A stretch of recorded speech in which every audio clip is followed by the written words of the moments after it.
तो लाइपोसक्शन अगर एक इतना अच्छा प्रोसीजर है तो हर कोई क्यों नहीं करा लेता और फ़ौरन से पतला क्यों नहीं हो जाता? तो इसके लिए मैं आपको बताती चलूँ कि लाइपोसक्शन के लिए कुछ रिक्वायरमेंट्स होती हैं। आपको लाइपोसक्शन के क्राइटेरिया पे पूरा उतरना होगा आइडियल रिजल्ट्स लेने के लिए। और वो क्राइटेरिया क्या है कि आपका बीएमआई यानी बॉडी मास इंडेक्स हाइट के अकॉर्डिंगली आपका वेट जो है वो 25 टू 30 बीएमआई में फॉल करेगा, तो आपको आइडियल रिजल्ट्स आएंगे। इसके बाद जो बीएमआई ज़्यादा होता जाता है तो लाइपोसक्शन के रिजल्ट्स इतने अच्छे नहीं आ पाते।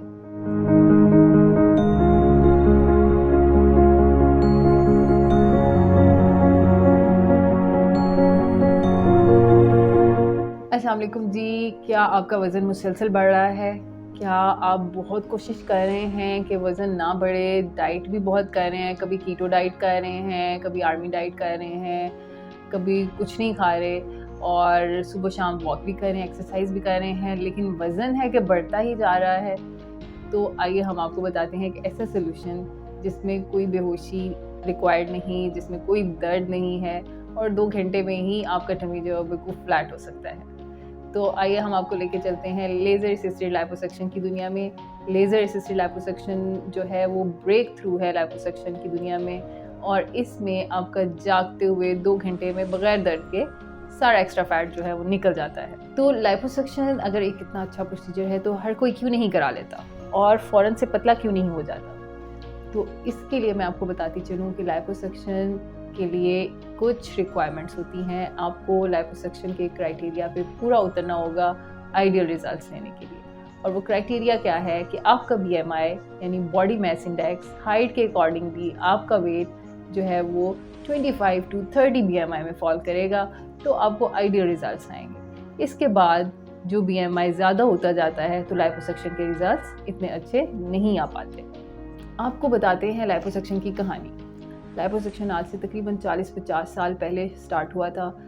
जब स्टार्ट हुआ था तो उस वक्त लाइपोसक्शन किया जाता था बेहोशी के अंदर और बगैर ट्यूमिसेंट एनेस्थीसिया के, यानी पेट के अंदर कोई एनेस्थीसिया नहीं लगाया जाता था। जिससे क्या होता था कि बहुत चोट लगती थी, बहुत ब्लीडिंग होती थी और पेशेंट का ब्लड काफ़ी लूज़ हो जाता था और रिकवरी टाइम तकरीबन 1 से 2 महीने तक होता था।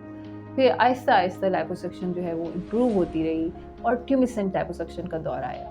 ट्यूमिसेंट लाइपोसक्शन जो है उसमें क्या किया जाता है कि आपकी टमी के अंदर एनेस्थेटिक फ्लूइड भर दिया जाता है जिससे टमी हार्ड हो जाती है। लेकिन ये भी प्रोसीजर जो था वो जनरल एनेस्थीसिया यानी मुकम्मल बेहोशी का प्रोसीजर रहा।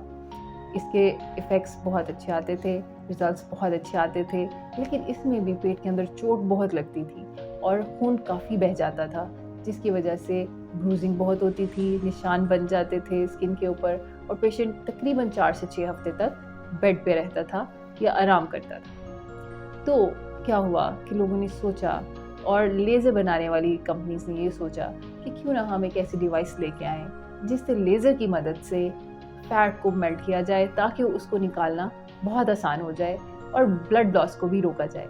इससे चोट भी पेट के अंदर कम लगे। तो इसमें फिर लेज़र्स की दुनिया में इंट्रोड्यूस कराया गया फोटोना लेज़र सिस्टम्स को, जिसके साथ लेज़र असिस्टेड लाइपोसक्शन की जाती है। लेज़र असिस्टेड लाइपोसक्शन का फ़ायदा ये है कि ये बिल्कुल जागते हुए होता है, इसमें कोई जनरल एनेस्थीसिया रिक्वायर्ड नहीं है। ये जागते हुए होता है और इसमें हम ट्यूमिसेंट एनेस्थीसिया यानी आपकी टमी के अंदर एनेस्थेटिक फ्लूइड लगा देते हैं, जिसके बाद लेज़र फाइबर जाता है। लेज़र फाइबर सारी फैट को मेल्ट कर देता है और उसके बाद सक्शन कैनुला की मदद से वो सारी मेल्टेड फैट बहुत आसानी के साथ बाहर निकाली जाती है। इसमें ब्लड लॉस बिल्कुल नहीं होता, लेटर ऑन ब्रूजिंग नहीं होती, निशान नहीं पड़ता, जिसकी वजह से पेशेंट का रिकवरी टाइम जो है वो बहुत ही शॉर्ट हो गया है और तकरीबन 2 से 3 दिन से लेके 1 हफ्ते तक आपको बिल्कुल ठीक ठाक हो जाते हैं, अपने काम पे वापस चले जाते हैं और मैक्सिमम रिजल्ट्स एंजॉय करते हैं।